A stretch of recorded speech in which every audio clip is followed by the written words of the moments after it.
Okay sir. Thank you sir. నమస్తే.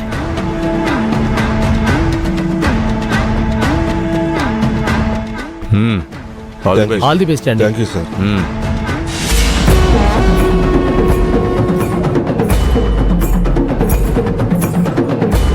అన్నపూర్ణ రాజకీయాల్లోకి వస్తుంది.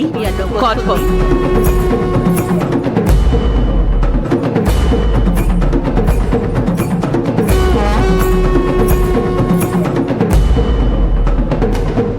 నమస్కారం సార్. నమస్తే అమ్మా.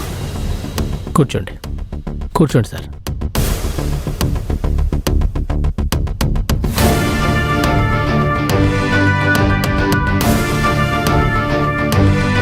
అన్నపూర్ణ భర్త శివరామరాజు గారు నేనే అండి. ఇదిగోండి ఇక్కడ సంతకం పెట్టండి.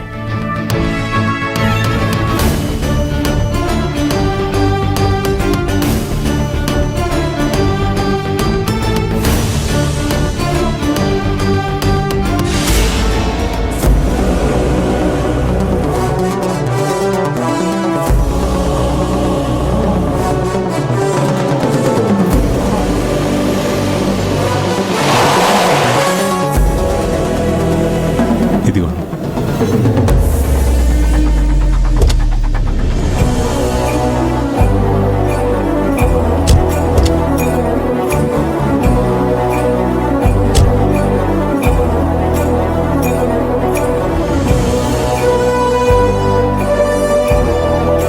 ఓకేనండి. మొదటిసారి ఎలక్షన్స్లో పార్టిసిపేట్ చేస్తున్నట్టున్నారు. అవునండి, ఇది మొదటిసారి అయినా ఇక్కడి నుంచే మొదలు.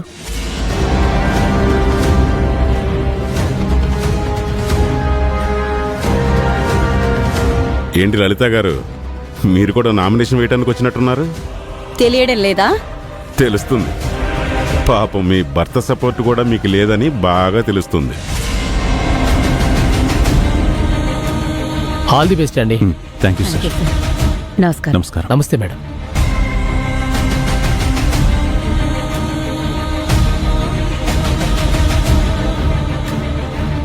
కట్టుకున్నోడోటే మీకు పడదని తేలిపోయింది. ఇంకెందుకు ఈ పోటీ చేయడం? తన పక్కన తన కూతురుంది కదా, ఒక్క ఓటైనా గ్యారంటీ అని. ఒంటరిగా పోటీ చేసే క్యాండిడేట్స్ ని చూసాం కానీ పొత్తు పెట్టుకొని కూడా ఇలా ఒంటరిగా పోటీ చేసే క్యాండిడేట్ ని ఈ విన్న చూస్తున్నాం బావా.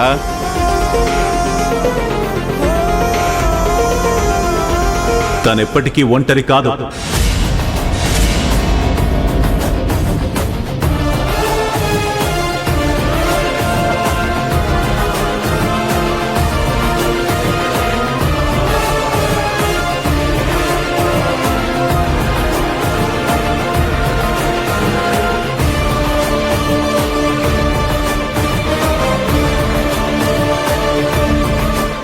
తనకి తన భర్తున్నాడు.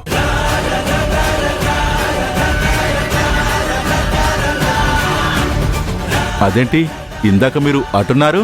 శివరామరాజు అటూ ఉంటాడు, ఇటూ ఉంటాడు. పద లలిత.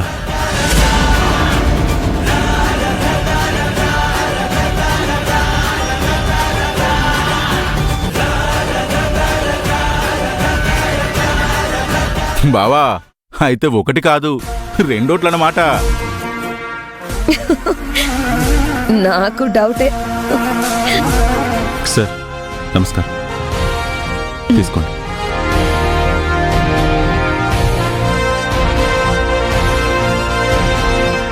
శ్రీమతి లలిత శివరామరాజు. అవునండి. మీరు అన్నపూర్ణ గారి భర్త కదా? అవునండి. లలిత కూడా నా భార్యే. ఏమైనా ప్రాబ్లమా?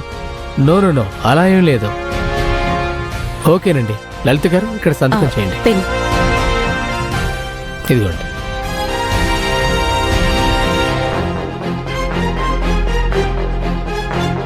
మీరు కూడా చేయండి. సరే.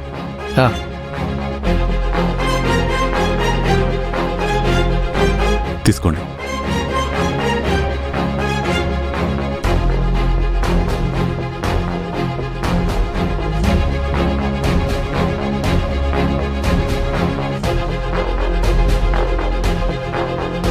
ఆల్ ది బెస్ట్ అండి.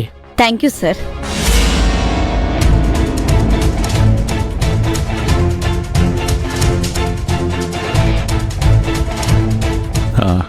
లలిత మీరు వెళ్ళండి.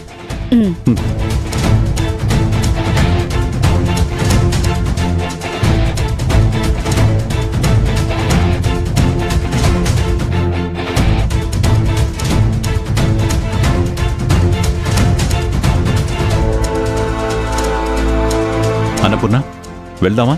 శివరామరాజు గారు, మొదటిసారి పాలిటిక్స్లోకి ఎంటర్ అవుతున్నట్టున్నారు. ఆల్ ది బెస్ట్ అన్నపూర్ణ గారు.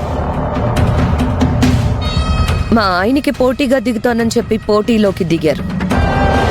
కానీ ఇప్పుడు మీ ఇంటి నుంచే మీకు పోటీ ఎదురైంది. ముందు అదేంటో చూసుకోండి అన్నపూర్ణ గారు. మీరిద్దరు విడివిడిగా పోటీ చేసినా కలిసి పోటీ చేసినా మా బావ తలుచుకుంటే మీకు డిపాజిట్లు కూడా రావు. నువ్వు ఈ మాట మమ్మల్ని భయపెట్టడానికి చెప్తున్నట్టు అనిపించట్లేదు. ఆల్రెడీ మీ బావకి భయం మొదలైందని అర్థమయ్యి చెప్తున్నట్టు అనిపిస్తోంది.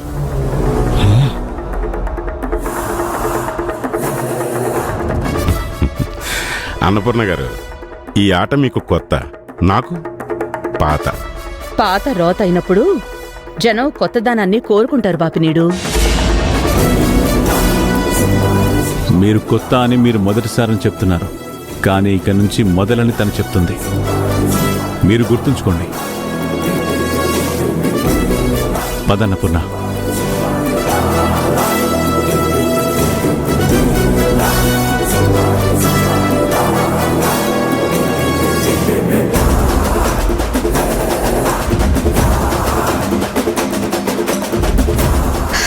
ఏంటండి వీళ్ళ కాన్ఫిడెన్స్? ఆరిపోయే దీపానికి వెలుతురెక్కువ కంచన. ఆ దీపాన్ని మనం ఏం చేయక్కర్లేదు.